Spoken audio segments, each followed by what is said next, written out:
The Occultist by Damon Sweeney.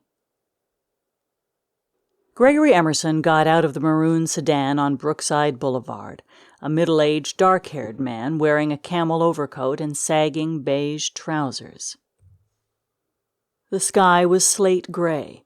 The soughing wind blew scraps of newspaper into the air. He caught the whiff of a foul odor similar to sulfur. He could hear whispers, the joints of stark, bare-limbed trees creaking behind him. He stood facing a time-eaten Catholic church with moss-caked, crumbling walls, and on this dismal afternoon it seemed like an alien edifice, a cold and empty shell. Gargoyles stared at him. A tall woman hurried along the fractured pathway. She had blonde, lustrous hair and wore a white woolly coat. Shriveled leaves swirled around her.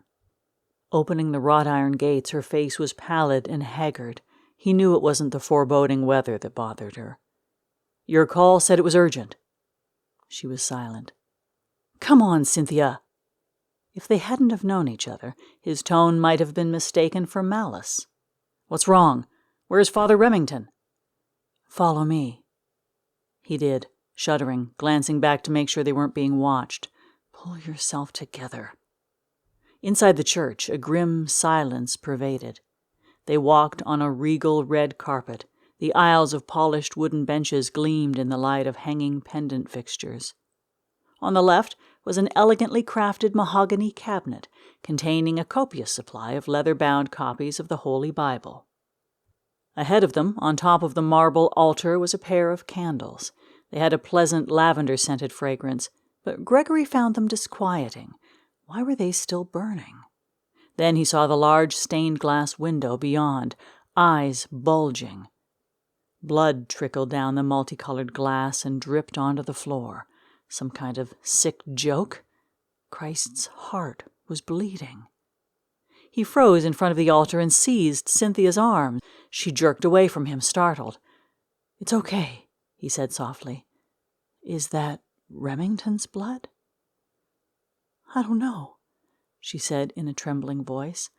"I went into his office and—" She trailed off. Her face pained. "In his diary, someone wrote wicked, blasphemous things." "What did it say?"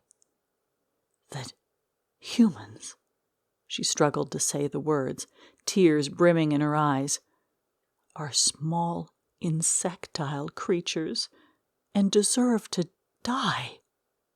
Gregory felt a primal, superstitious terror. "Let's get out of here." Cynthia gazed at the vestibule's entrance. They were no longer alone.